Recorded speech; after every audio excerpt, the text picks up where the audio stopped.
Hey guys, Billy here. Today I'm making a little bit of a different video. I'm going to show you a great way to plan a golf trip with you and some friends and not break the bank. That's right, golfing is expensive, and I'm going to give you some sick tips and tricks to help save you some money and plan the most amazing golf trip for you and a bunch of your friends and get out there and play some different courses. So check out this video to find out more. Hey, I'm back. Okay, so you should see my home screen and then me in the bottom corner. Here I am. Awesome.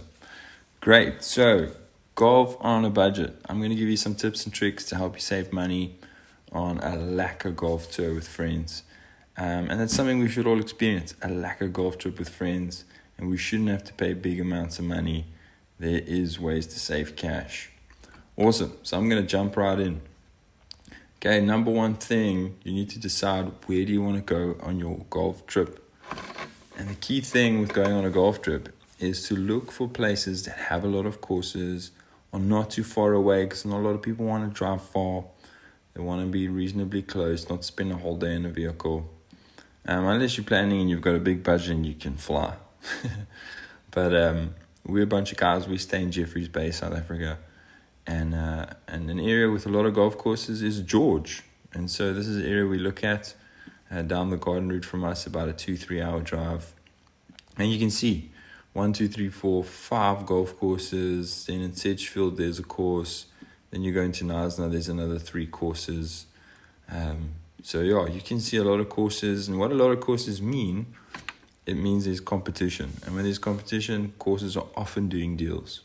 And even if they're not, you can negotiate with these courses. Negotiate with courses, guys. I'll always do it, and it works. If you offer them an 8-ball or a 8-ball, so that's 2 4-balls or 3 4-balls, they'll cut you a deal. And if you're affiliated members in South Africa or anywhere else, you also get a better deal. So we can see there's a lot of courses here, but a website that can help you is fluke.co.za. So if you check these guys out, they've got all kinds of categories, but we go to the play golf, and as you can see there's different areas, but we're going to focus on the garden route, which is where George is. And you can see Fan Court, Kingswood, George Golf Club, and Obi. So here you've got 4 courses in George, all with deals on Fluke. And we ended up taking the Kingswood deal for 2-2, 4-ball, and golf carts for 2,200 Rand, which is a great deal. So now we've found some deals. We ended up going with Kingswood over here, which is a great course. We've got golf carts in the deal, so that's always a bonus. So we would actually leave on the Thursday, sleep over, and then the Friday morning play Kingswood. Then the Friday afternoon we actually booked in a fun little par 3 course here in Sedgefield. It's got a nice pizza area there as well, so grab some pizza for lunch and then play Sedge Links after lunch. And then we actually booked Knysna Golf Club, which is a nice municipal course, not too expensive and a lot of fun, and they're not far apart. And then we ended up getting accommodation in Wilderness, which is right here on the beach. Beautiful place. Accommodation, that's probably our next step. Here you can see I looked at a place in George for our dates, the 2nd to the 4th of November, for 8 adults. And yeah, so you can use Airbnb, also a good option. But I found that booking.com has actually got really good deals, as you can see, discount. Especially if you're a member like I am, then you get some really good deals. Here's a house for 8 people for 2 nights for $5,600, which is really cheap. That's about $700 or just over $700 per person for 2 nights.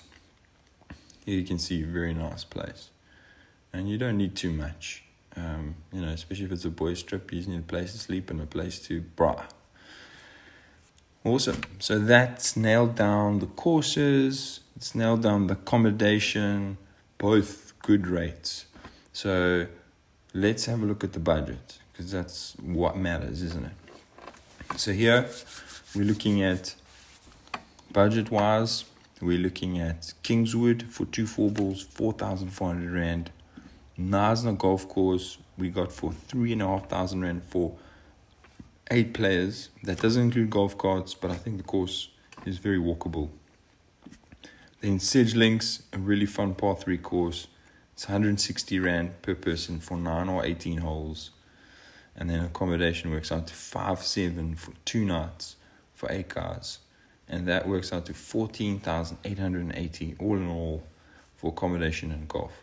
So this doesn't include food and petrol and transport, but usually the guys share cars to help save on fuel. And then we end up putting money together to cook food, which saves a lot of money as well. So that I worked out to charging each guy 2,100 Rand, which is 16,800 Rand income on 8 guys, which gives you a profit of 1,920, which I then use to buy golf balls to bless the guys with when they arrive. Got trophies and some really good knickknacks to just add a little bit of value to the golf tour. Alright, so what's next?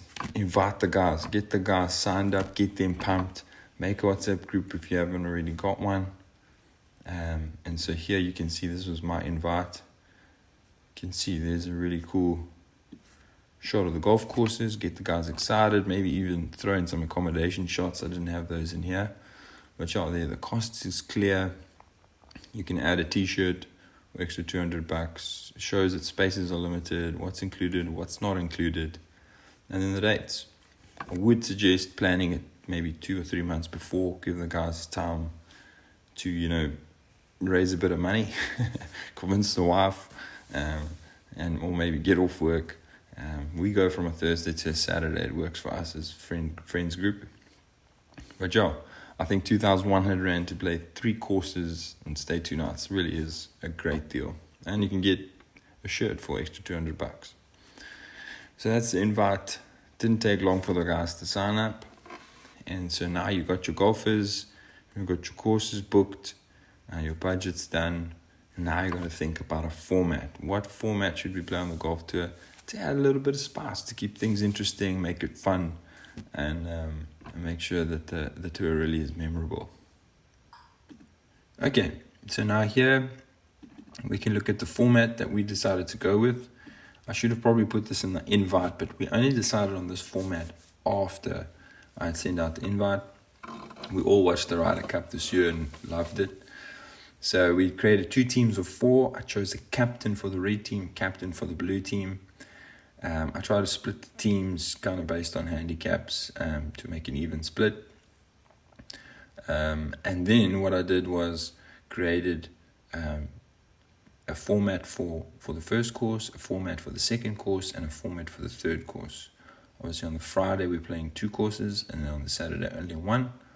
So the Friday would be our team day or pairing day, and then our second day, the Saturday, would be individual one-on-ones.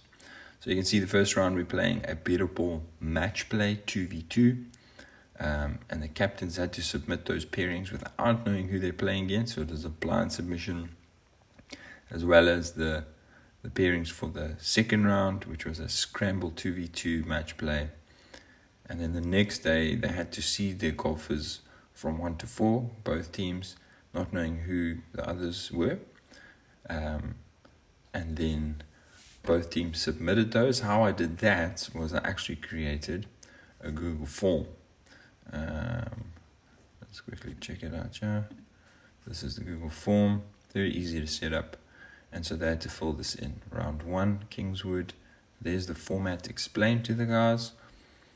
There they had to fill in pairing 1 and 2. Second round, format explained, pairing 1 and 2. And so they had to play to the strengths of their players. They could change it for the second round. And then the third round, you can see 1v1, and here they had to seed their golfers from 1 to 4. Then at the bottom here, they had to put in each player and the handicap attached to the player. Awesome. So that's a little bit of how we ended up playing. They filled in those, and then I put them together, and that produced something like this.